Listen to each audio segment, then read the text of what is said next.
That's a thank you song and a welcome song, and I'm glad that you're all here to come and listen to Mel speak on the Luiseño history.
You notice each flute has kind of a sound of its own, a song of its own. Like this is going to sound much different. This is an older style flute, and the tuning is different. It's more of what used to be called an anasazi, now they refer to them as Pueblo flutes.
darker than this.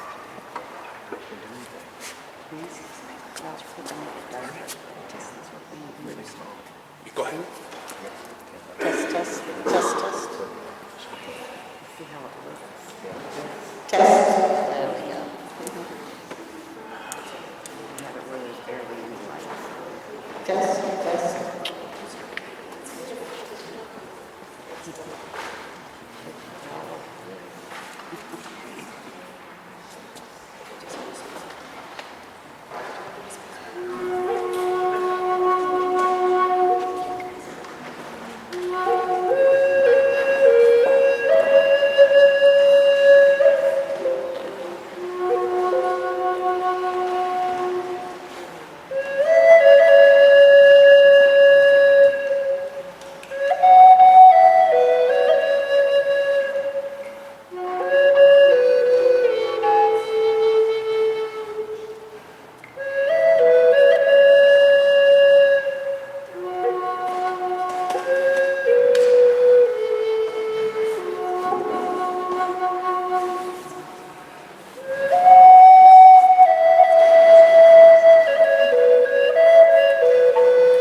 Tell me when to quit.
intend to celebrate that throughout the year.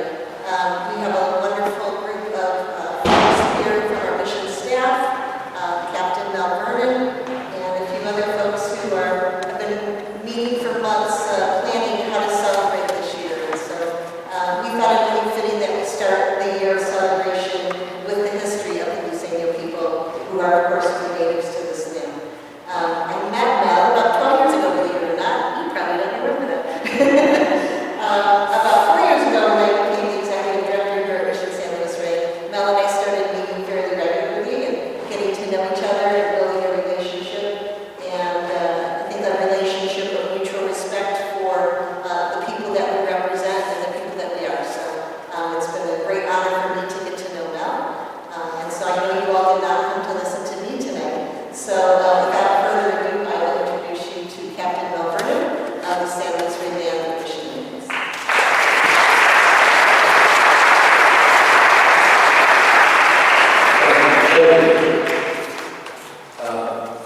But I'm not the one that's starting this off. I've asked my friend, Chris Peters, who's the chair of the Pauma, also a very knowledgeable cultural person, to say a few words and start off. Chris, would you please come? It's good to see so many people here too, right?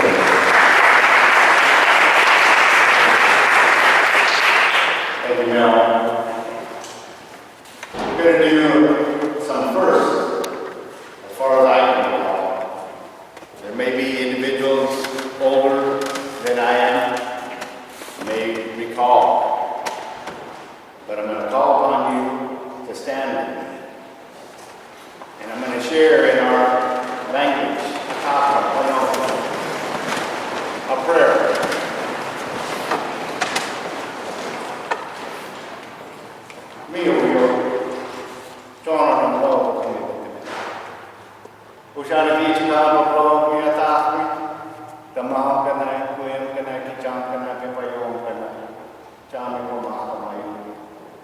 Grandfather, we thank you for today.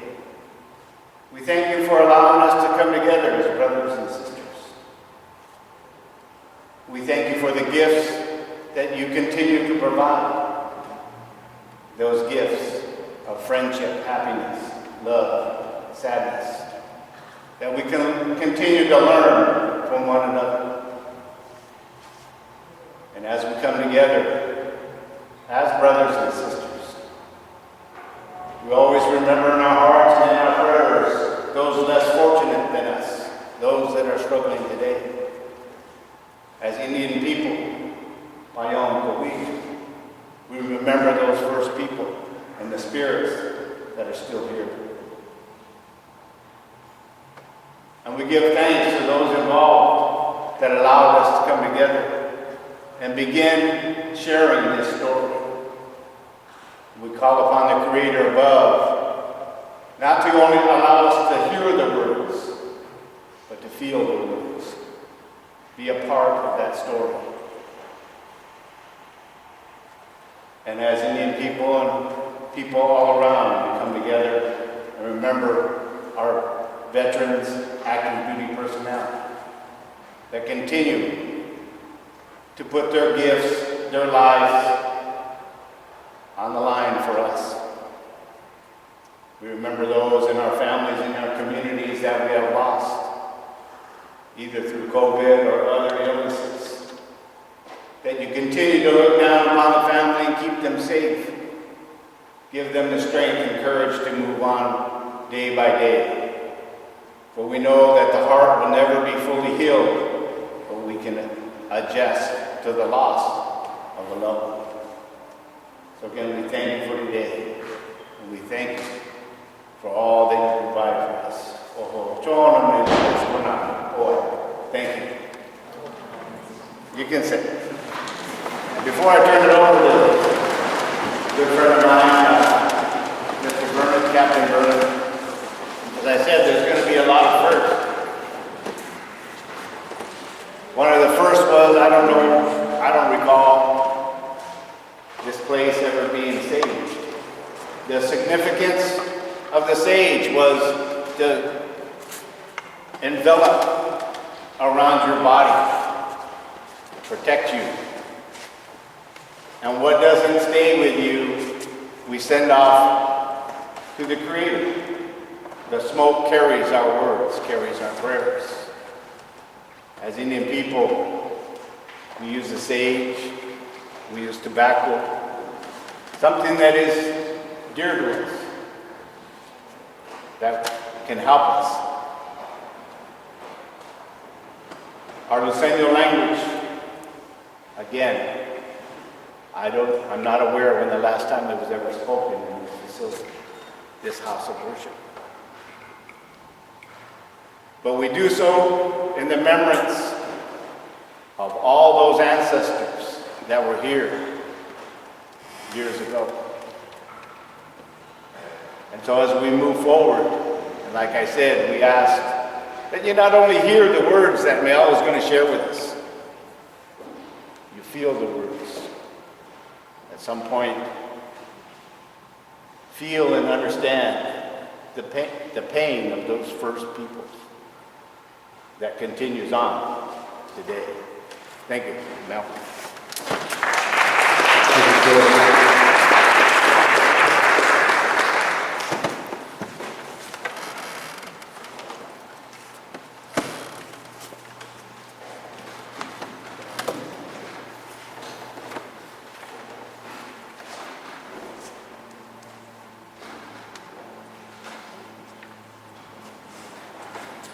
Before I start, I'd like to acknowledge all the, let's say, the Luiseño people that are here. Would you put up your hand for Luiseño?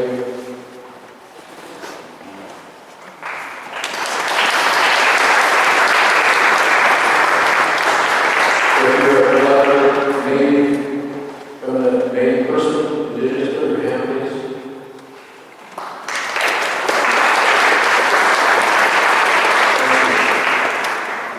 And everyone else is welcome, of course.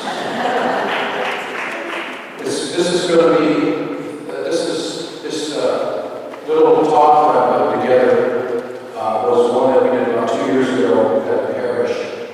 And it's part of my, what's the word? Part of my life's journey to be here and to do something about the same people because first we had to powwow and the culture is here, and sometimes we see it, we don't acknowledge it. The mission is a big building, it's kind of hard to compete.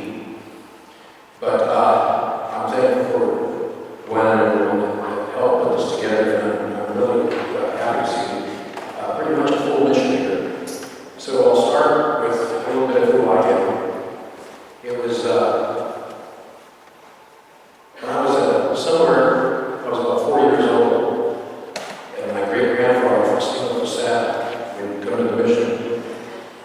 And of course, at 4 years old, you really know what's going on. You can see what's going on.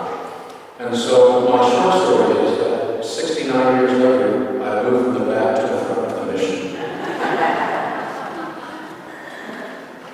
I've never had a confession. I never necessarily what you call a new Catholic. I was baptized here as well as my family, my family.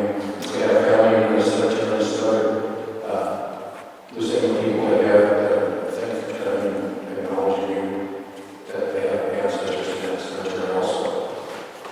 So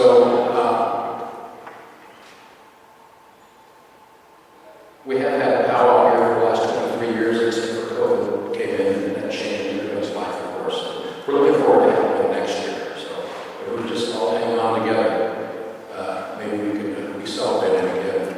Also like to acknowledge Faustino Fredericks, who is also a flute player.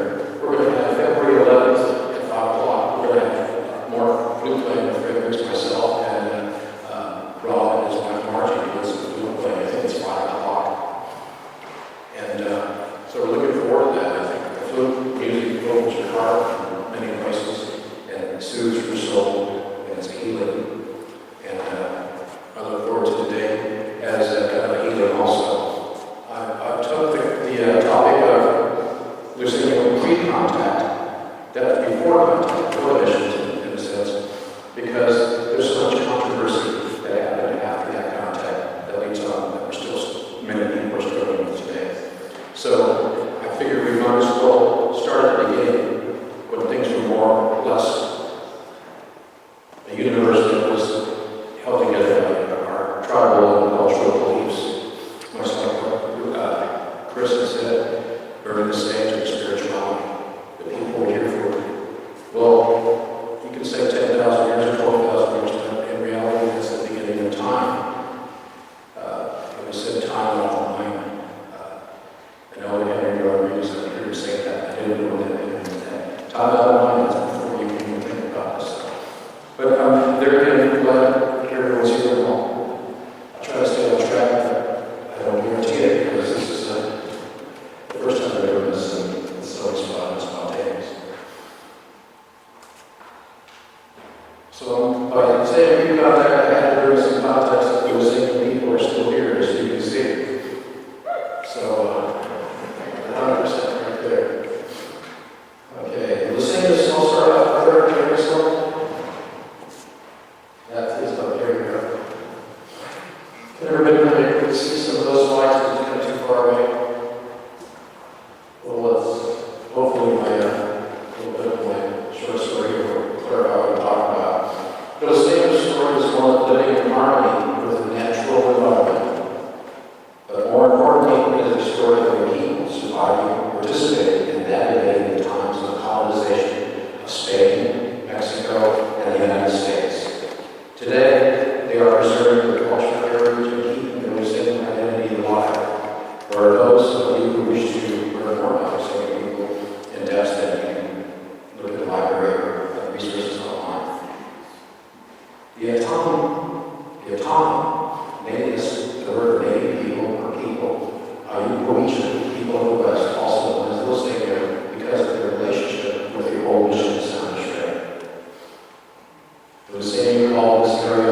about 2 feet deep, and about 6 foot or more across was dug. This became the floor, which was also covered with skins for more than 2 meters.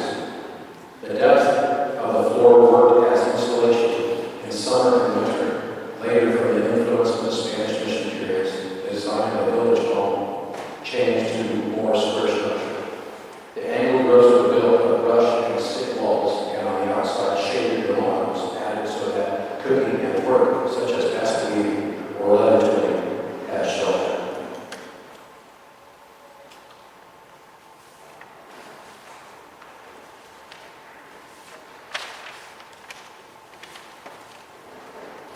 Food preparation was complex. Grinding stone mortars, either in a large mold or portable with a stone model, were used to grind and process acorns and grains to make it ready for cooking or eating raw. Then, in order to prepare the grains for roasting or broiling over coals or boiling, hot cooking stones were carefully placed in a watertight basket and stirred constantly. The men and boys would hunt small game using a rabbit stick, bow and arrow, nets, and traps. Their food consisted of local animals such as deer, rabbit, squirrel, gopher, and woodrat were also eaten. Birds such as mountain quail, wild turkey, and duck were being hunted. Fishing was from shore or in the ocean, lakes and streams. Boats were made of 2 degrees, bundled and tied together, or canoes were made from a dugout log. They used hand spears and fishing hooks made from abalone shell. Shellfish, mussels, clams, and abalone were also on the menu. Women would harvest berries, roots, acorns, seeds, plants, and grains, whatever the season offered, or what was available in the area. Food would be eaten raw, dry, or cooked. The process of cooking took place over fire coals or in small clay pots, also boiled in water and placed on stones, especially in large cooking baskets, kept keeping servants not to burn the baskets. I know when I heard people cooking in baskets, just the thought of burning baskets would enter my mind. They got on stone, cooking there, it makes more sense, of course. But you don't know. Also, I'd like to share with you that later on, as we have our what do you call it, gathering outside, our wine and cheese, or Joe and Kool-Aid, I don't know what it's going to be. Chris is going to be available for some questions as long as there's wine. If they're good.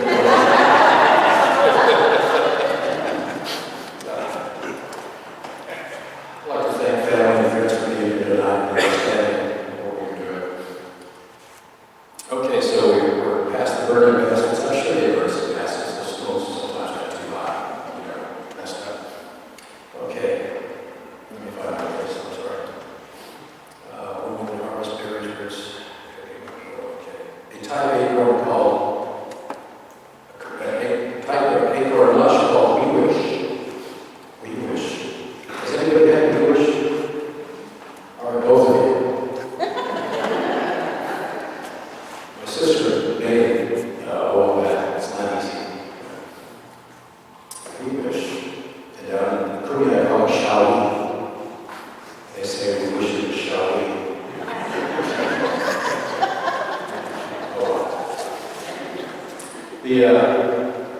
We wish we made from the nut of the acorn by strong grinding of flour, bleaching, and cooking.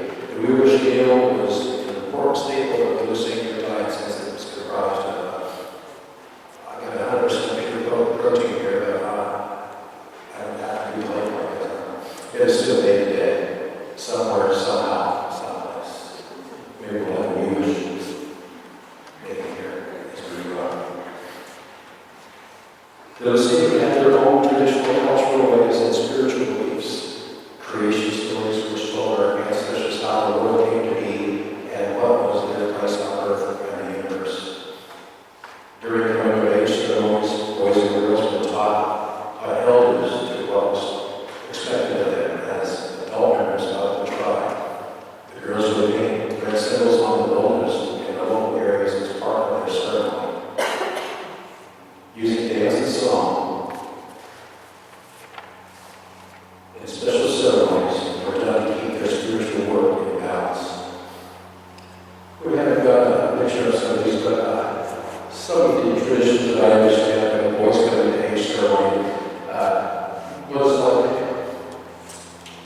sure that, anyway, it had some legs. It had to have stand to be able to have stand pain and a lot of things. And so I guess that's what the transition part was. It definitely impacted you, so you knew you went through some tradition to make it to the other side. Now I think it's the driver's license, right? And I don't know what it is now. I really don't know what it is now. I'll have a question for everybody. Rites of passage, I guess they have their own phone or their own something, your own website. Music played a very important role in the traditions of the Luiseño people. Music was played on flutes and clapsticks made out of branches from the elderberry tree, hand rattles made from dry boards, or hollow turtle shell added wood panel, used for traditional ceremonial songs.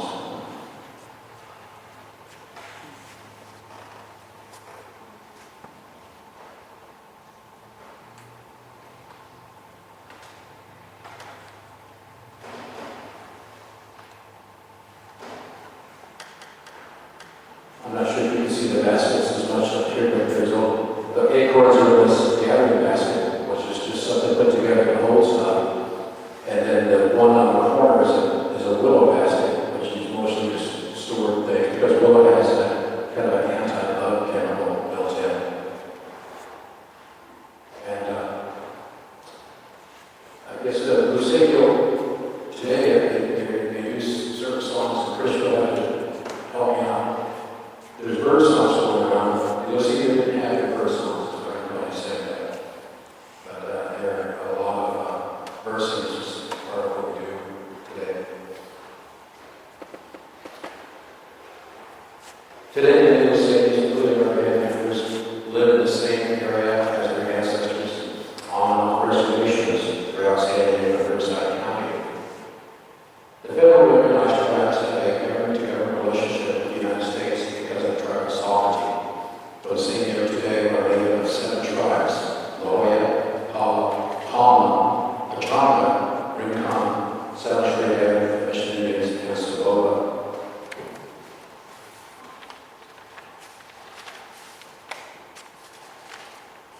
That is my slide. So here are some local Luiseños that are here today. Still, this was happened November last year, where Oceanside City gave us a proclamation for Native American Month. We've been doing that for quite a while. A lot of times you don't get to see pictures of the president once you're doing that. Usually people have representation of the past. And so it's good to see that we have acknowledgement also still a presence and that we're here, as well as the other things out there. Is it time for the video? No? Okay. This is Grand Entry. That was Grand Entry. Okay, this is Grand Entry again. This is part of our powwow. If you go on YouTube and you put in San Luis Rey powwow or Mission powwow, you'll see some footage of the past years that we had. It's just amazing the dancers and the energy that goes on if you've ever been here to check to see that happen. We look forward to having you again. Now it's time to the video. Thank you for that.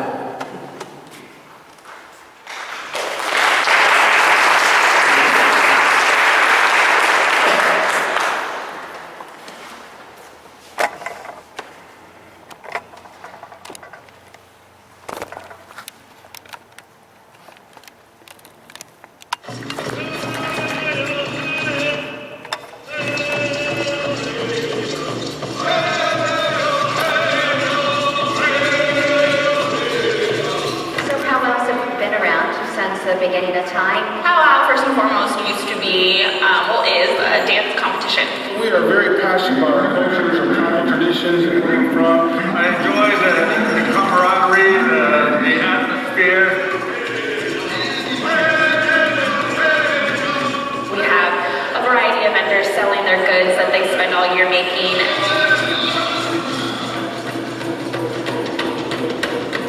Are we ready to powwow? I'm Randy Pico. I'm the MC. Very happy and honored to be here. I'm a local Luiseño. I'm here to chuck the dime.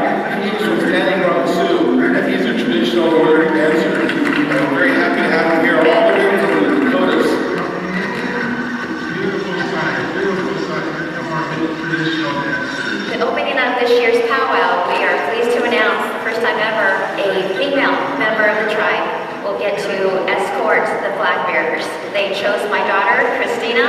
Not nervous. The significance for today's moment will be, for me, it's really representing duality, men and women, both tribal members, and we are all a whole family here, so that's why it's really meaningful for me. Tribal flag, Christina Villalobos. We couldn't be more proud. I couldn't be more proud.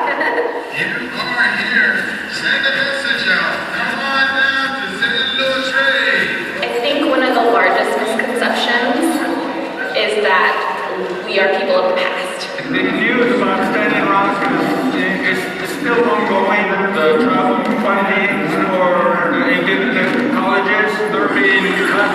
We're being kind of pushed back through our education, through our land use, and we have to protest against the parks being open for hunting. Do you see it at the sign? Oh yeah. What do you think about it? We're getting new president. Bringing in the Eagle staff, the captain of local band, Vernon.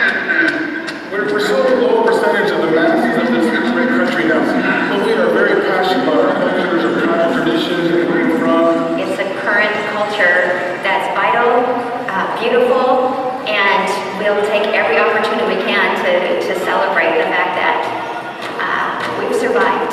It's really just a way to incorporate the community, to let them know, hey, we're here, this is our culture, we'd love you to be a part of it.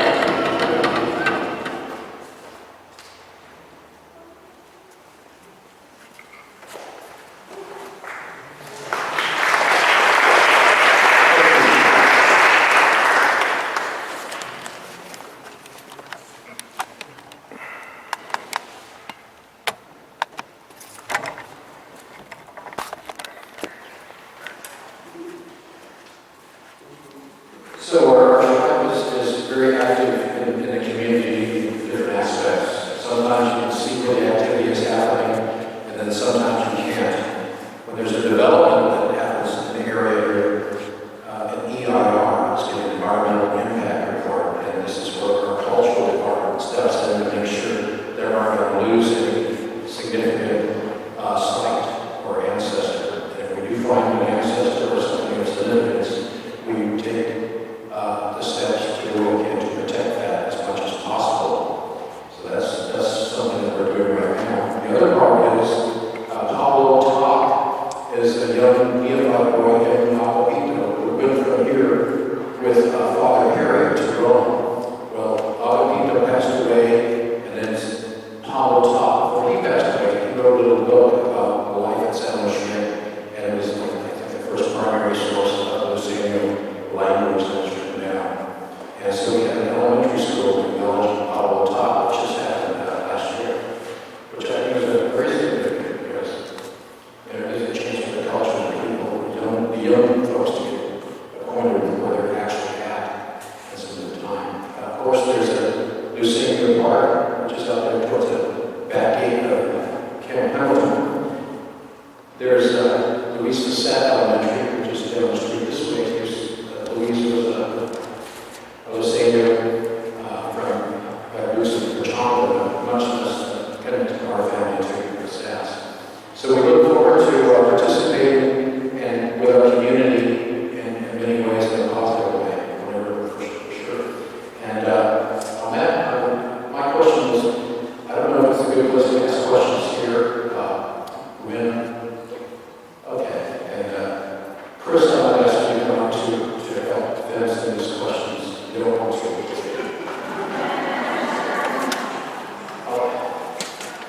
I'll use Chris to start questions. I got a question.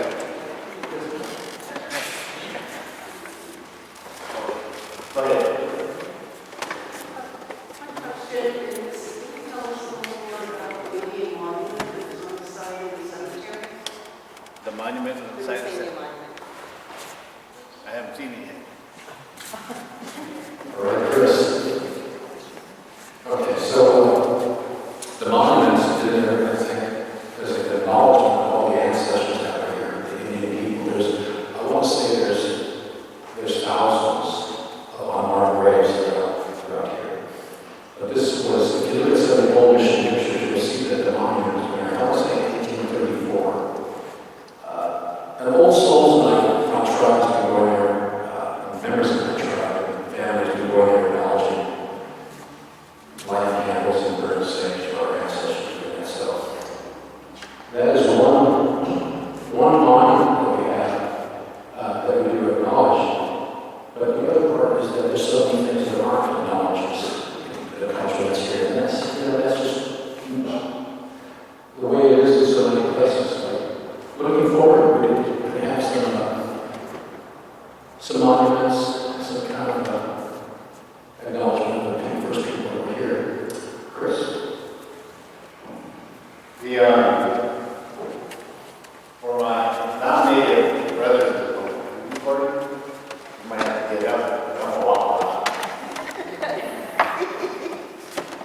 I know there's a question, I'll come down here.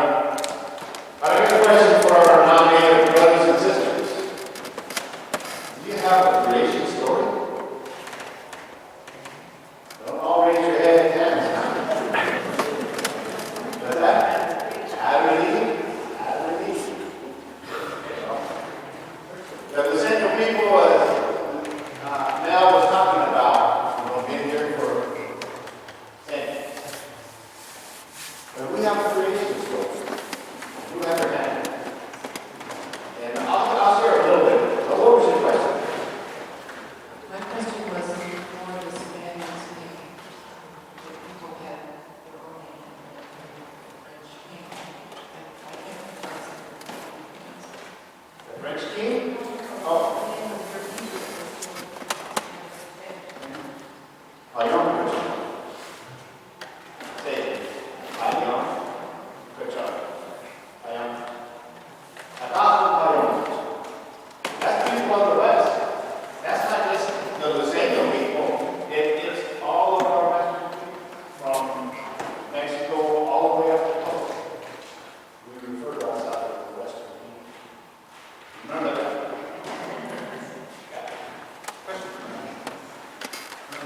There's a sort of tribe in the same tribe. There's also Mission San Luis Rey, the same tribe. Your family members says that you want to do this sort of tribe was this official mission. What each need, you're not needing this right tribe was. Try to this microphone now. I don't think. Your family was the sovereign. This San Luis Rey is sort of tribe was not listed as a native official mission. And you also stole land in San Luis Rey.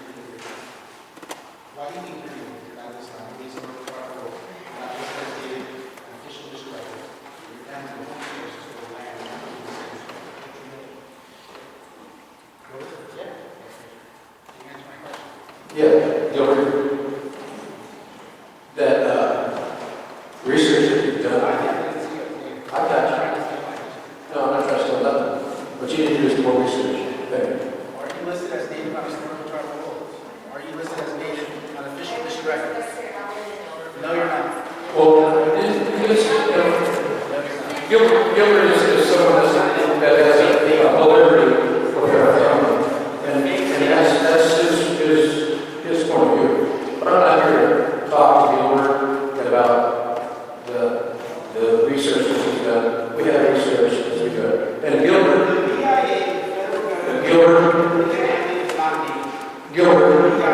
I'm not going to dare my ancestors out there. That's just right. So you can do what you want to do. But do it on your own time. Thank you. Mel, we have another question. Mel, we have another question. Well, as long as it's not all of us, but that, okay. Okay, so Luiseño was a name given to you by the Spaniards, and I'm just wondering, kind of follow up, why do you keep that name instead of going back to your original island name? That's a good question. So the people, it's not going to be probably Norwegian, it's going to be a compliment thing. But because Luiseño is what we've been dealing with for so many generations, that's what happened to us. And you might want to look at the bigger picture. You can look at anything from religion that has names that weren't the same religion. You can look at political things that weren't the same as they go back way. So what's happened to us, I was trying not to get involved in this because it's a deeper question, is that history, certain parts of history have ways of twisting things around, and you want to be more to something else than maybe what you are. And to the point that, because the Luiseño, which has been termed a lot around here, is a lot easier personally to keep it in a general conversation. The Kumeyaay, that were known as the Gainers, and that name changed not too long ago. They were, as Osman goes, all those mission activities that happened. That wasn't our choice. So, and sometimes people change their names back to a traditional time, but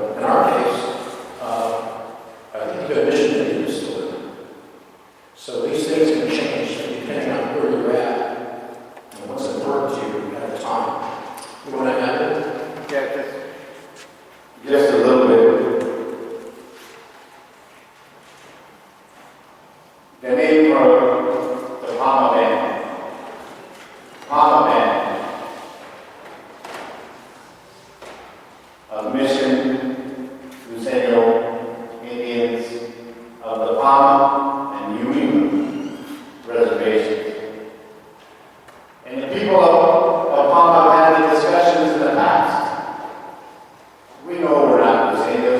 There is no such thing as a Luiseño Indian. It's a place. But we know who we are as Indian people.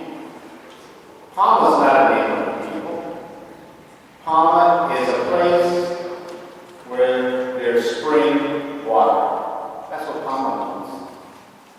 Paula is water. Pachanga is snowmelt water. These are locations. So the name that we ended up with had part to do with the federal government and the federal recognition process. And it's not easy to change the name of the tribe. You have to go through a resolution process, that's to go back to Washington, D.C., either through Riverside. Sometimes it's not even worth the effort. But we as Indian people, we know who we are. A name is a name. But Pauma is in it. Paula is in Paula's tribe. Pachanga.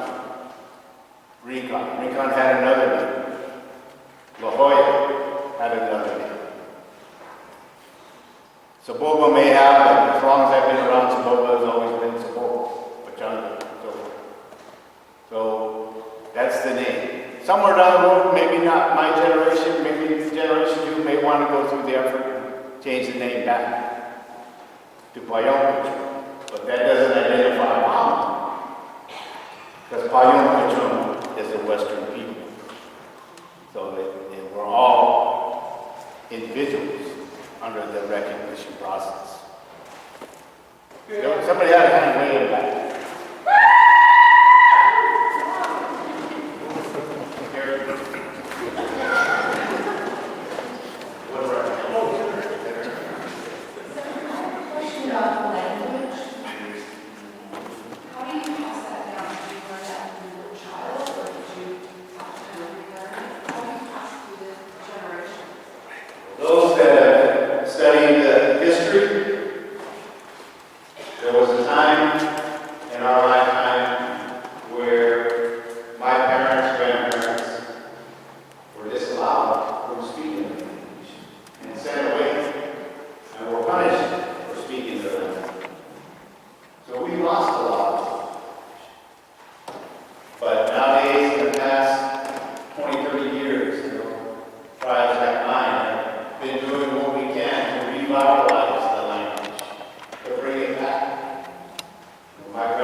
As the most federally recognized tribes in Indian County in the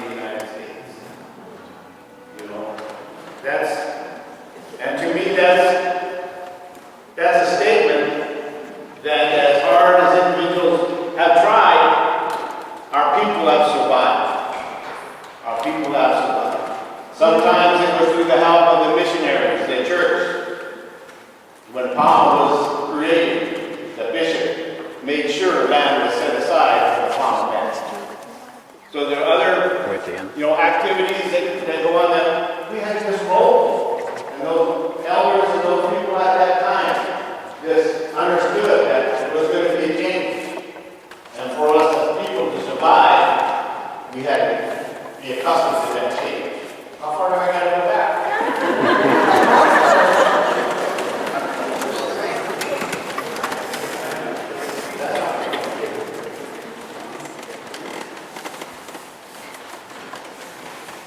Hi, my name is Jonathan. I'm an Navajo from New Mexico. My question is, how does the blood quantum works here? The reason I ask is because when the casino came into the tribe, a lot of the longtime members were ousted. Blood quantum is somewhat of a sticky issue. A lot of tribes, and it varies. One of the things that have happened with being a federally recognized tribe, that tribe can make the determination of what bloodline, blood quantum is needed to be a member of that tribe. Some tribes have disregarded the blood quantum altogether. Cherokee and some of those tribes in the South have said, we know who your family is. You're a descendant of that family, you're a member of this tribe. But in dealings with the federal government, that's where it gets sticky. Because everything at some point comes down to the dollar. We have to provide money to the tribes based on our treaties, based on our agreements, to provide for health, education, housing, whatever their needs were, whatever they signed on those pieces of paper. They're obligated to fulfill their side of the agreement. And a lot of times, like the brother was talking about with blood quantums, we have to be careful. We are under the U.S. Congress. The Congress can take away them at any time. The president that had completed executive orders to establish tribal groups can redo that. But we believe in our hearts as Indian people that is something that we don't believe will ever happen. Because we have to realize, understand the true meaning of this country. And those first people who are here, our brothers and sisters on the East Coast that greet the morning every day. Our brothers and sisters along the West Coast that give thanks to the day as it comes to an end. And if you really look at activities that are happening in the country, a lot of those old practices, those old medicines, that way of life, started with the first people here. And we're refining it. So it's just something that we got to try to maintain and try to continue on with as best as we can. I don't know if there's any more questions. Huh?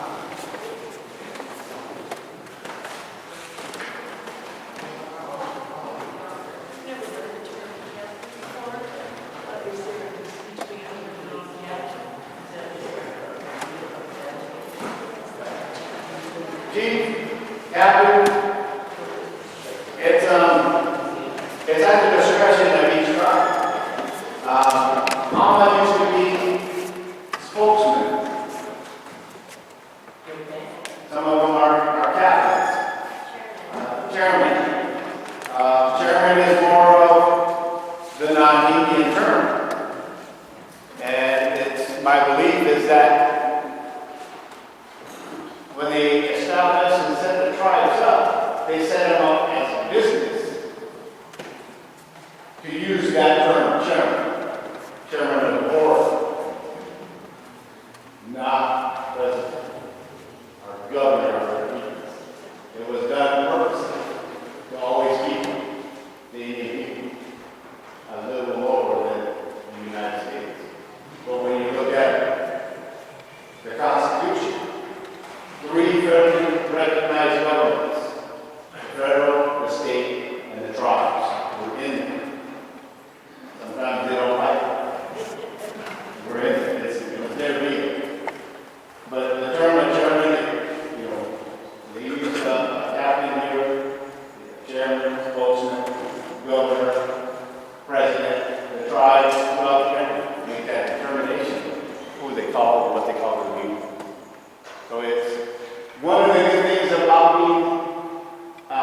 fairly recognized entity is that within the boundaries of our tribe, we run the tribe. The people run it. The people run it.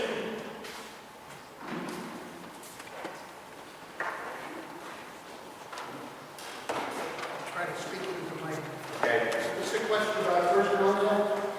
Why would groups of people put themselves under the control of the mission in the first place? Good question. And if you give it a little bit of thought. Oh, good question.